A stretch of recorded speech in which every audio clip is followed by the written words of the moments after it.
And what is going on, everybody? Welcome back to another episode of the Designated Players and MLS podcast. Yes, I am alone. No, Connor is not here. I think every time Connor's not here, we should do something like, where is Connor, right? Is he working as an accountant in busy season, or is he off on a wilderness safari trying to see all of the animals? And he has abandoned us for the foreseeable future. The world may never know. Will it change every week? The world may never know. We'll find out.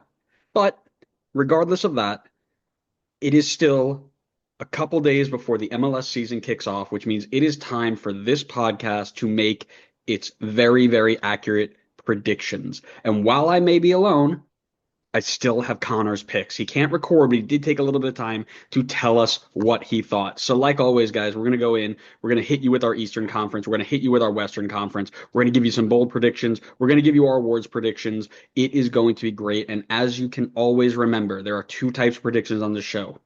There are the correct predictions, and then there are Connor's predictions. So let's jump right into it.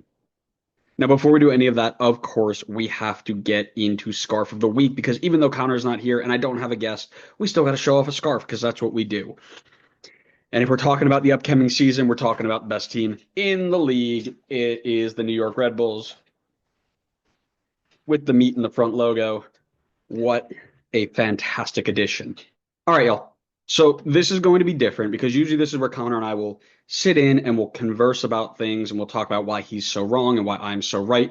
But without him being here, it is really just going to be us putting it out into the world. So there's nobody who comes back at the end and was like, oh, you didn't predict that because you didn't, we're putting it on record. You can keep your receipts. We did do an episode with Goals TV where we kind of did a tier list of them, but this is going to be a full ranking from 1 to 15 in each conference. It is going to be great.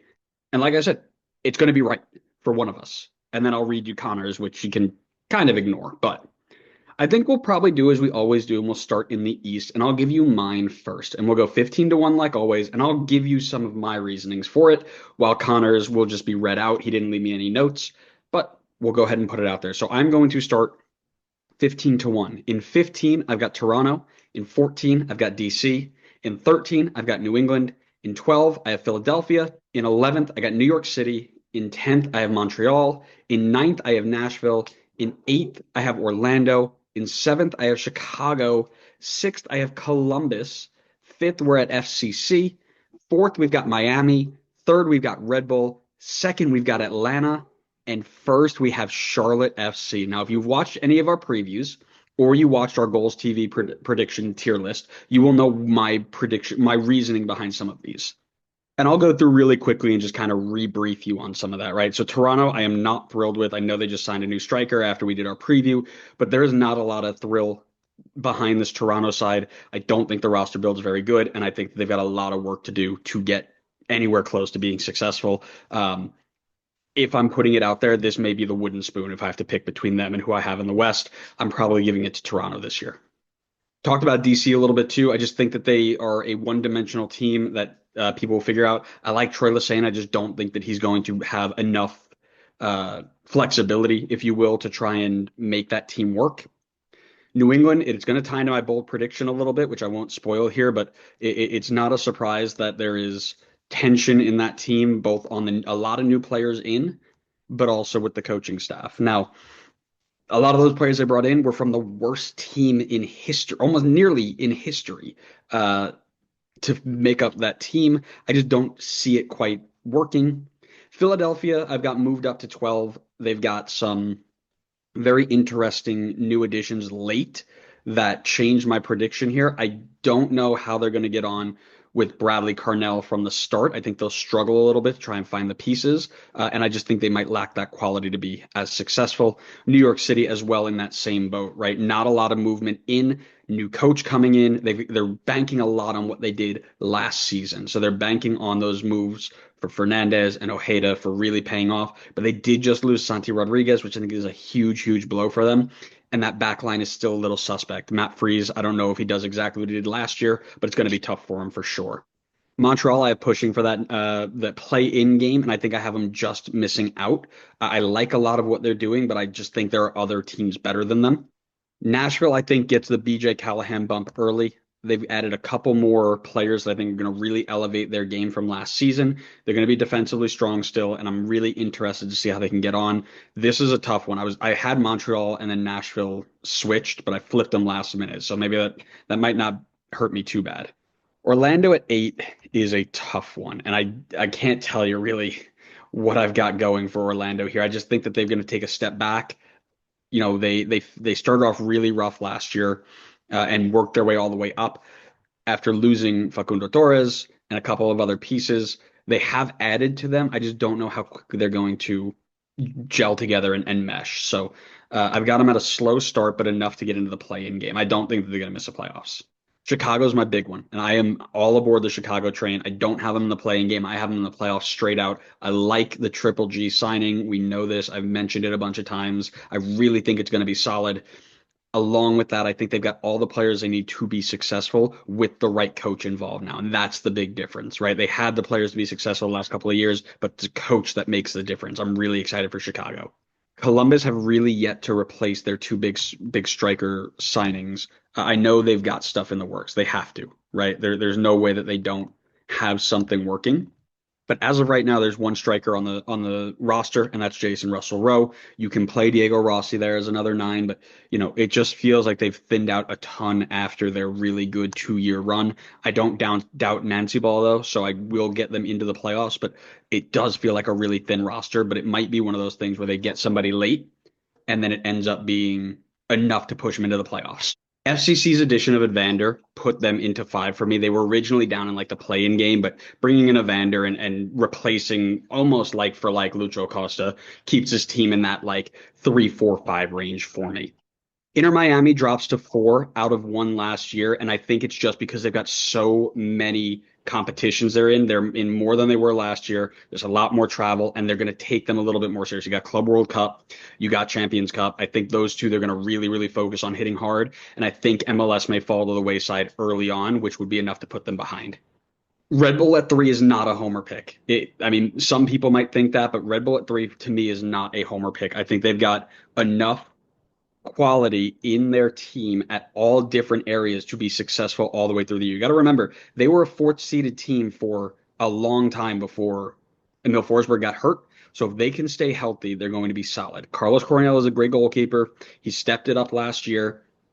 That center back feels a lot stronger than it did last year in terms of depth. I feel like I can trust a lot more players in that center back role.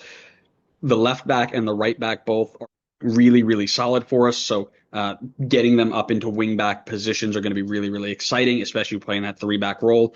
I think the center mid is probably the only place which is a little bit questionable, but I can still see them being solid and maybe adding a piece or two before in the summer window.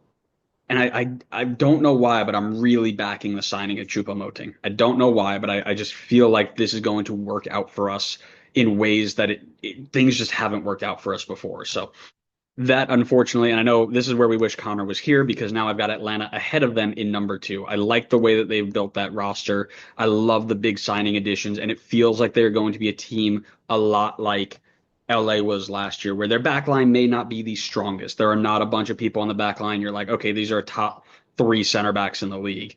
And Brad Guzan at 40 years old, what can he really do? But what it feels like is that they're going to dominate the ball. They're going to play strong in transition, and it is going to be a team that is going to be really, really dangerous in the attack to the point where they don't have to worry about stuff like that. And finally, that leaves my big, big pick. I've got Charlotte winning the Eastern Conference. I love their roster build. I think Dean Smith is a very, very good coach for this team. Having a player like Wilfred Zaha come in during the offseason to play in transition, which is a way that Charlotte play consistently. I can see him being like an Eastern Conference Denny Bouanga. Pair him with a Patrick Odgeman who's going to break out this year with Lyle Abada on one side as well. You've got Tokla Mati, who we talked about in our preview. You've got Pep Biel behind them. You've got all of these players that can come in and make a really, really big difference, as well as a pretty solid midfield behind them in terms of depth and rotation pieces. And then a back line that was the best in the East last year with the reigning goalkeeper of the year. This may be their last chance to run it back with guys like Kalina and Malanda, who may get sold midway through, and Tim Ream, who knows how he's going to go for. But I feel like this might be a really, really big year for the North Carolina side. That being said, those are my 15. You can tell me exactly what you think. I probably don't care because at the end of the day, I feel confident in those, and usually I have at least one of them right. So come at me. That being said, we are going to go into Connor's predictions, and I'm actually just going to go split screen it on my computer here so we can see exactly what Connor did compared to us. So, Connor's predictions. In 15, he has New England.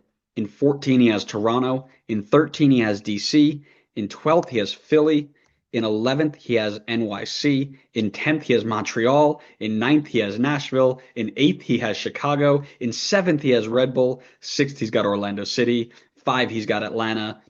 FCC's in 4. Columbus is in 3. Charlotte's in 2. And Inter Miami is in 1. So he's back in the Messi train again, which, you know, at your own peril, but I don't think it's a terrible shout. I think that it's probably not, it's probably a safe bet, right? He also is riding the Charlotte train. He's riding a little bit of the Atlanta train, but I think it's the bottom that's very similar for us. We've got DC, New England, and Toronto finishing in the bottom three. Philly, New York City, Montreal, and Nashville filling in the 12, 11, 10, 9 spots. He's got Chicago in 8. I've got Chicago in 7, so very close. Red Bull he's split on, but he's always under hyping New York Red Bull. Orlando 6 and 8 is close enough. Atlanta 5 and 2. He never hypes up Atlanta because it's his own team. FCC 4 and 5. Columbus 3 and 6. And that's pretty much it. So it's very, very similar to mine, which is good because it means he has a better chance of getting more correct. We're going to head on over to the West now and figure out who is finishing where in the Western Conference. So I will again start with mine and give you my reasonings and my predictions, and then we'll transition to Connor's. So I've actually covered Connor's. I don't know what his is, so this is completely blind. In 15, I've got Vancouver. In 14, I've got Portland. In 13, I've got SKC. In 12th, I have Houston. In 11th, I've got FC Dallas. In 10th, I've got Colorado. In 9th, I've got San Jose. In 8th, I've got Austin. In 7th, I've got RSL. In 6th, I have San Diego. That's right. In 5th, I've got Minnesota. In 4th, I've got St. Louis. In 3rd, I've got LA Galaxy. In 2nd, I've got LAFC. And in 1st, I've got Seattle. So let's go through this really quick. Vancouver is one of the first teams we covered. They're in Champions Cup. They've lost Vanni Sartini, so they've lost that little manager spark that they get with all of his quotes. But they also feel like they are just a team that is missing a second layer, right? You've got Brian White, you've got Ryan Gaul, no doubt, right? Those guys are killers, but who's the second option? And I'm not sure that they're going to be bringing anybody in because of the issues that they're in. Now they did add Emmanuel Savi and Daniel Rios. That is kind of the unknown here. Daniel Rios did score 10 times for Atlanta last year, but we know that he has been hot and cold, so we'll see how he can get on.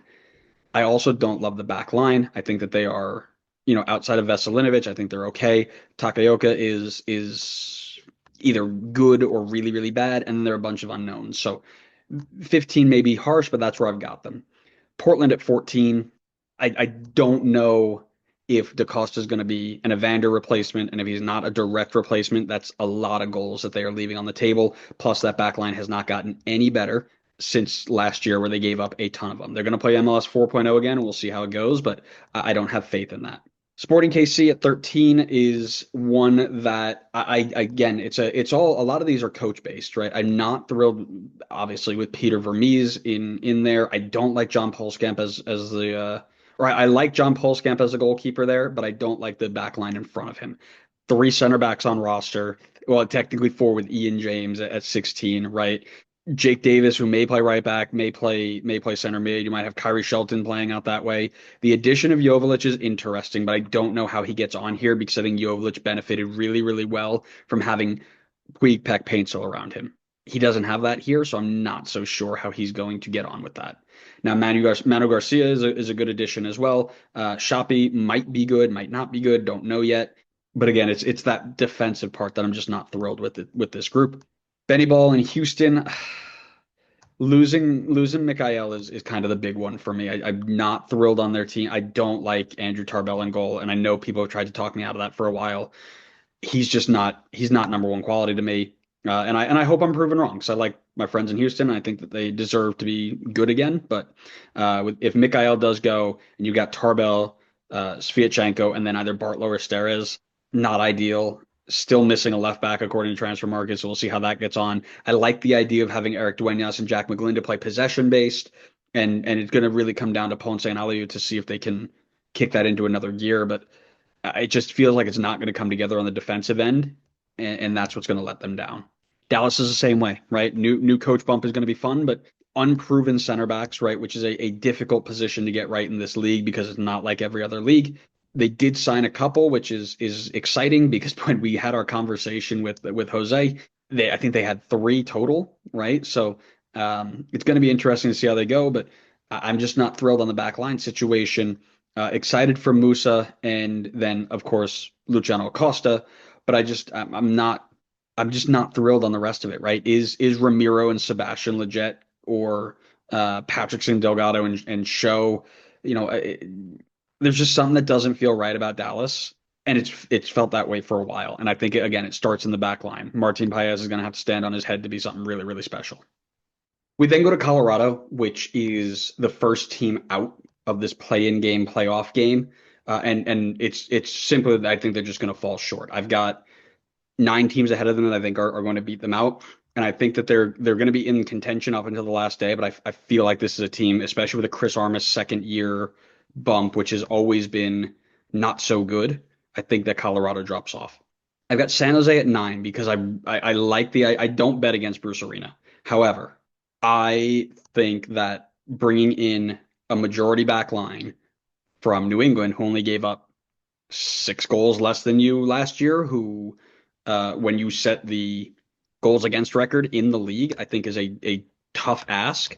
So I think they're going to score. I think they're going to be like Portland. They're going to score a lot of goals. They're going to concede a lot of goals. It's going to be a lot of fun to watch, but it's also not going to be very long-term effective. So I've got him in 9, just sneaking in, and Austin is in 8, and it's very, very similar, right? I think Brad Stuver is fantastic. Don't get me wrong. I love the additions that they've made in the attack, but I think really what they're going to be missing is a Sebastian Driussi replacement, right? And I think that they will be able to survive without him because they've got a lot of quality around that.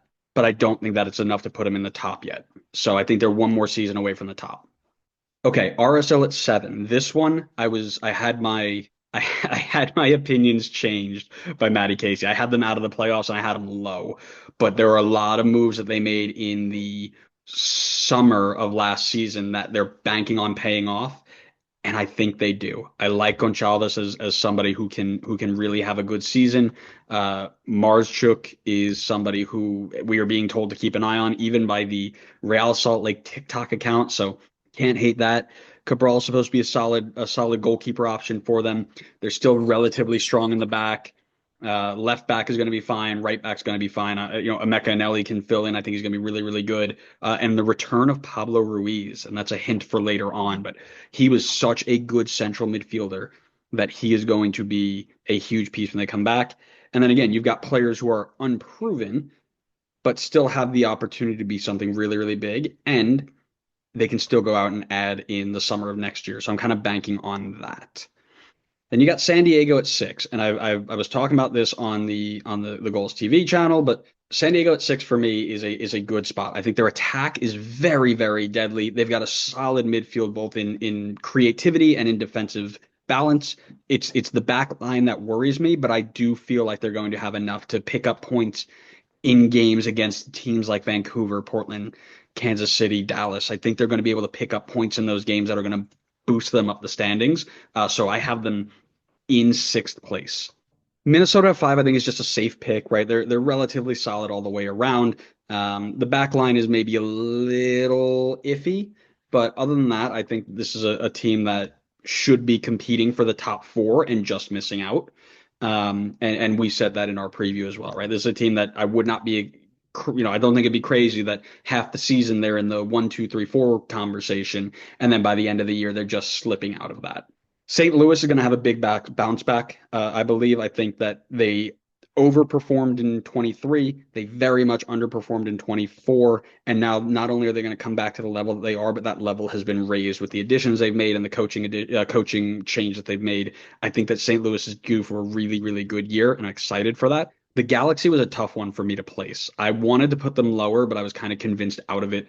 They obviously Ricky Puig is such a big part of that team, and that was not a surprise to anybody.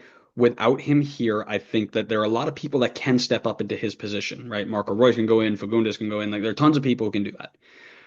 Sanabria even. But the problem is, I think it's going to take them long enough to figure out how to get that done, where that then becomes an issue for their long-term success, right? They're going to take so long to figure out what's the right combination. It's going to hurt them. And I don't think it's going to take super long, but to be long enough where they won't be able to finish one or two. They're going to have to drop out. That brings me then to LAFC, which is another tough one because they moved on from a lot of players, but I do think that somebody like Giroud is going to have a very good year this year. I think if he doesn't, Jeremy Ebobisse is another great addition, and I'm not worried at all about his contributions there. I think we're ready to see a really big breakout from David Martinez. The only problem that I see is that they are a little thin right now in the attack now that they've sold on a couple players, namely, right, Oliveira, right, in that wide area. So it'll be interesting to see how they change this group, but I do think they've added well to be a bit more sound in other areas in the defense, specifically defensive midfield and in the defense. So if they can get enough creativity out of players like Tillman and Bouanga in transition and Martinez and get a Ebobisse or Giroud firing, I think they have enough to still be a top 4 team. And then that brings me to Seattle, who I think is just going to be very, very strong this year. I think they're going to push a lot of teams around with their what I would assume to be basic style, yet something that is still exciting to watch, right? You're going to have the Morris, the Ferreira, the Rusnak kind of trio up there. And then what do you do after that, right? You've got Paul Rothrack, George Monungo, you've got Paul Arriola if you want to add him into that mix. But I do think they've got enough wrinkles. And again, best team defensively in the West, best team in the league defensively last year, and they didn't lose anybody from that group. Jackson Reagan ready for a big year. It is going to be tough to beat Seattle this year, so I've got them in the number 1 spot. Connor sees things relatively similarly, but not perfectly. So let's chat about it.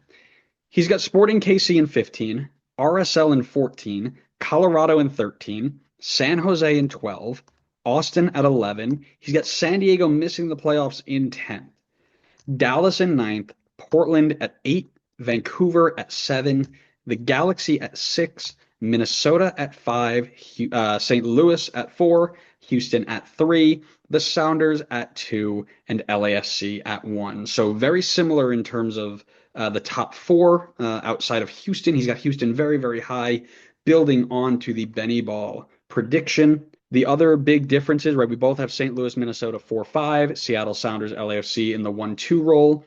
He's got the Galaxy low. I'm assuming he's banking on Puig being out, hurting them a lot more. He's also got San Diego missing. We were talking about that a little bit, being very, very tough to place, and I agree with him.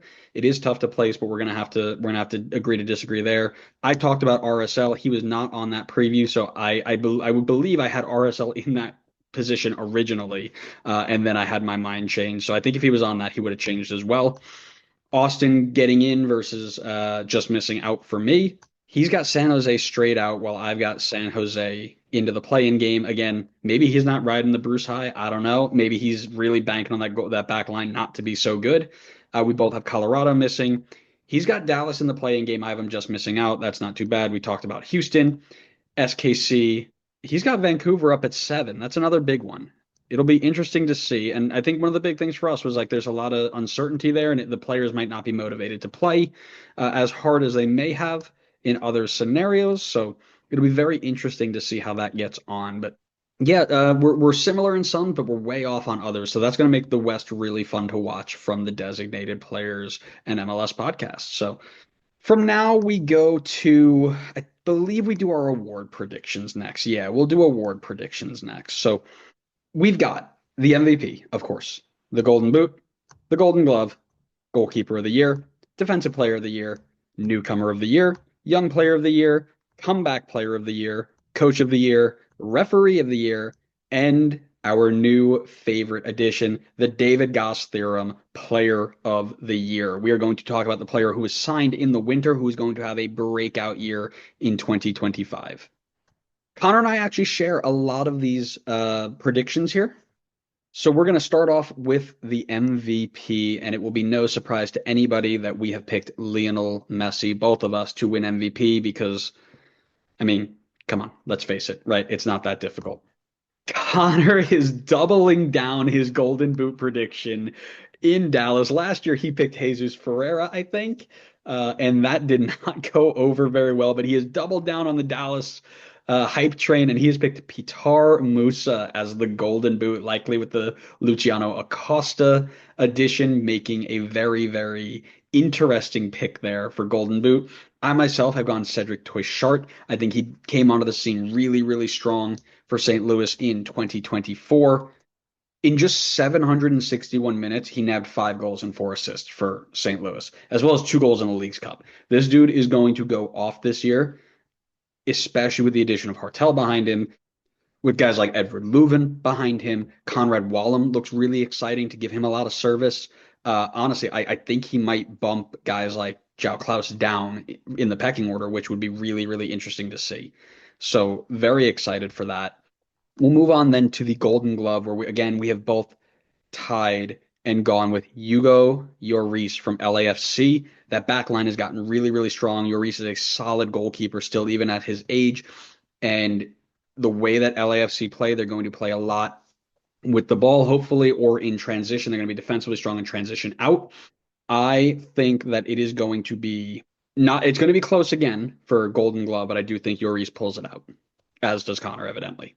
Now, Connor has made the mistake of doubling up on Goalkeeper of the Year with Golden Glove, which very rarely happens, unless they share it, of course, like they did this year. But while he has gone Hugo Lloris, I've gone Romain Celentano. I think that he's due for a big year this year. I think with the World Cup coming in 2026, I think he's ready to make a big step to challenge for that number 3 goalkeeper spot.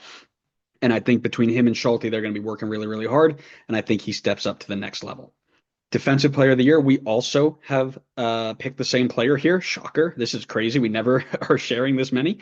But we both gone with Jackson Reagan out of Seattle, a player who we thought was kind of robbed of it last year. Was in the finalist. I believe, again, with Seattle not changing much of that back line, he should be in the running for it again. And again, with another player who's looking at that 2026 World Cup spot, like, I want to be there, he's going to try and take it up a level. Newcomer of the Year is very interesting. He has gone with his homer pick in Atlanta. He's gone with Emmanuel Latte-Lath, a striker that is going to strike fear into a ton of players. And it is something that I'm really excited to see because he's linking up with a lot of talent again, right? Georgios Giacomakis had Thiago Almada. Josef Martinez had Miguel Almiron. Latte-Lath has Miguel Almiron and Alexei Miranchuk. So he could very well be a newcomer of the year. I don't think that's a crazy shout at all, but I think mine is more correct, and that is Wilfried Zaha. I said this in our previews. I said this the day he signed, that in Dean Smith's system where he is going to be asked to simply play in transition, run at them with pace and speed and strength, and score lots of goals, I think this dude is going to have a brilliant year, and newcomer of the year is not out of the question for him. That being said, we both, and then we'll move on to Young Player of the Year, a very, very coveted award won by Diego Luna last year. We've both gone for Philly products. One is still there, one has moved on. Connor's picked Quinn Sullivan. I've picked Jack McGlynn. I think Jack McGlynn is going to have more of an impact in Houston than Quinn Sullivan may have in Philly. And I think that he fits the possession-based style better than whatever Red Bull murder ball is going to be played in Philly. So it's close, no doubt, but I'm picking Jack McGlynn over Quinn Sullivan. Connor disagrees. Comeback Player of the Year. This is a very interesting one. Connor got this right last year. I did not. But he has picked João Klaus. He's riding that St. Louis train. He thinks he's going to come in and make a very big impact, I'm sure. And it'd be great to see him come back full healthy and help St. Louis push to the top. But I myself have gone with one that our friend Matty Casey put us on, and that's Pablo Ruiz in RSL. People forget that he was gone all year last year, and he is coming back to RSL, hopefully full strength. But it's not so long ago that our top five position draft, Connor and I both put him as a top five center mid slash center defensive mid in the league, period. He comes back anywhere near that level and he's going to be dangerous.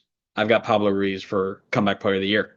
And now on to the newer and not so fun ones. I guess that's not true. We'll just start with the coach of the year. This one's easy for both of us. It's Dean Smith out of Charlotte. We both think that he's going to take this team to a really, really high level. And I don't disagree with him for once, right? I think Dean Smith has his team set up to be so successful in the very, very near future. And I think that's happening today, tomorrow, and this year altogether. The final two very, very fun ones, referee of the year and David Goss theorem player of the year. Referee of the year, this one, I don't even know why we have to read Connor's out because he's always so wrong in it.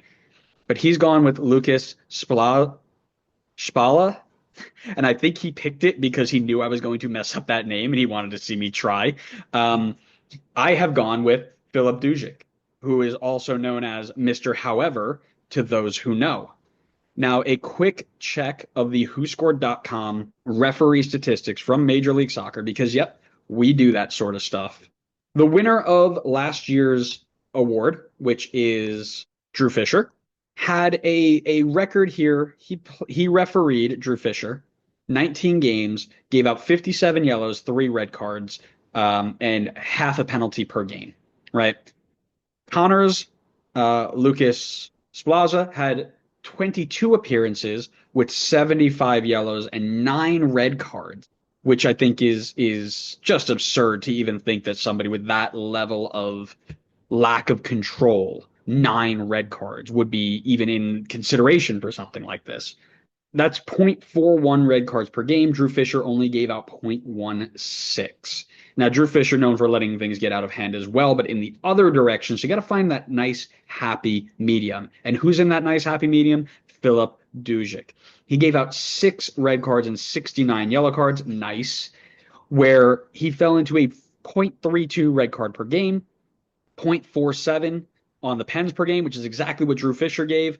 And he gave a couple more yellows per game than either of the other two. But he needs to give yellows when the game demands it, right? And he knows when to give that card. Filip Dujic is going to be your referee of the year. Mark it, confirm it. It's going to be a very good day to celebrate that in the end of 2025. And now the David Goss theorem player of the year. For those who don't know the David Goss theorem, this is the idea that a player signed in the summer transfer window of MLS who only has half a season and maybe 10 games to make an impact will not get off the mark usually, but given a full preseason, he will step into a team and be very, very good in the year following. Connor has gone with Marcel Hartel, who I think is it's a cop-out pick. Because if you look at Marcel Hartel's statistics from last season, 3 goals, 5 assists in 810 minutes in MLS play, 2 goals, 1 assist in 338 minutes in Leagues Cup. That doesn't seem like somebody who underperformed in the time that was here. That feels like a Cucho Hernandez steps in and makes a big difference and then continues to make a big difference, right? That's what it feels to me. I think that's a pretty bad pick by Connor. I don't know if I would allow such a thing personally, but because he's not here, I'll give him the benefit of the doubt. Mine is a much better pick and usually the more correct pick, and it's Joaquin Pereira out of Minnesota. So a guy who came in the winter window of 24, joined Minnesota, and he is a big money signing, if I remember correctly. Yes, he signed on for like $3 million US, joining Minnesota. He got to play in a couple games. He played in 10 total games for roughly 500-ish minutes and only had 1 assist. The hype is that this guy is going to be the next Emmanuel Reynoso. He's going to pull the strings. He's going to create a ton for Minnesota. So I can see him coming from this guy only had 1 assist, like, oh, what is he going to be, to a very high level contributor for Minnesota. This guy is going to win our David Goss theorem player of the year. How do we determine that? I have no idea. We'll figure it out. And now it's time for everybody's favorite part, the most bold predictions on the internet. We are going to go ahead and give you our 3 bold predictions for the MLS season. These are always so fun to look back on because you just get to laugh at some of the crazy things that you say. I'll tell you, Not too many crazy ones. I feel like we could have gone a little bit crazier here. But we'll start with Connor's first. His first bold prediction is that Patrick Agyemang is going to be a top five finisher in the Golden Boot race this year, and I don't think it's that crazy. I have been hyping up Charlotte for a long, long time, pretty much ever since the end of the season. I think he's going to work so well with Zaha. I like this bold prediction because he, like many others we've mentioned so far, are fighting for a spot on the World Cup roster. He needs to start playing well now to be very, very exciting. Then there is my first one, and I like this one, and I think it's going to be very, very fun to watch. Mine is that there will be three new teams in the top four of the Eastern Conference this year. You kind of already picked that up in my predictions, but last year's Eastern Conference, it was Miami, Columbus, Cincinnati, Orlando. Now I've got Charlotte, Atlanta, Red Bull, Miami. I think that there has been so much movement at the bottom of the table and losses at the top that you're going to see a 75% change in the top four of the East. Connor's second bold prediction is a very interesting one. Gabriel Peck does not make it through this summer. He is sold in the summer. But while getting sold, he breaks the transfer record, which is crazy to consider because we just had that updated from John Duran's sell on to Saudi Arabia, making him almost $30 million, if I remember correctly. Yes, the fee up to almost $30 million. That's a massive, massive amount. Miguel Almiron went for 24. Thiago Almada could climb higher than that, but everybody else is flat fee. So to think that Gabriel Peck can take over $30 million is an interesting thought, but it'd be really cool to see it happen. And it's very, very bold. I like that. My second one is that San Diego is going to challenge for a top four spot in the West. Not, and as you saw in my predictions, they're not going to win there, but I think that they are going to be until the very end of the last month of the season, right? So, what is it in November, right? By the time November, or actually be October, by the time October comes around, I think that they're still in the conversation for a top four spot. I think they lose gas at the end and they finish up in sixth spot, but I don't think it's crazy to see them up and about kind of where St. Louis was in their first year. I think that they've got the attack to do it, and I think it's going to be really, really fun. Connor's final bold prediction, Marcel Hartel is an MVP finalist. Now, he's got him as the David Goss Theorem Player of the Year, meaning that he's going to have a big year in 2025. And he also has St. Louis in the fourth seed, just like I had them. So clearly he thinks Hartel is going to be pulling a ton of the strings. And if you look at his season, the first season before he left in 2023, or before he joined in 2024, so his 2023 season with FC St. Pauli, he had 17 goals and 14 assists in the second Bundesliga. If he can replicate those numbers, absolutely, definitely in that conversation. And honestly, he was on pace for that in his short time already in MLS. So it's not crazy, Connor. It's not crazy. And we'll round this out with my final one, and it is about coaches because I always have one. Caleb Porter from New England is the first coach to get sacked this season. I don't have a timetable when, but it's not going to be Vermees. It's not going to be Neville. It's not even going to be Troy Lesesne. It is going to be Caleb Porter. I think he doesn't control that locker room. I think he doesn't have the respect of the players, and I think he is bounced. And I also say that because he is one of the only coaches in these, the bottom five or so that I'm looking at who isn't a first-year head coach, right? Peter Vermees, but Peter Vermees is eternal. Phil Neville, and I think it's going to be a race between him and Caleb Porter. Vancouver has a new coach. Toronto has a new coach. DC is only on year two of Troy Lesesne, so we'll see how that goes. New York City has a new coach. Philly has a new coach. Dallas has a new coach, and then Benny Ball.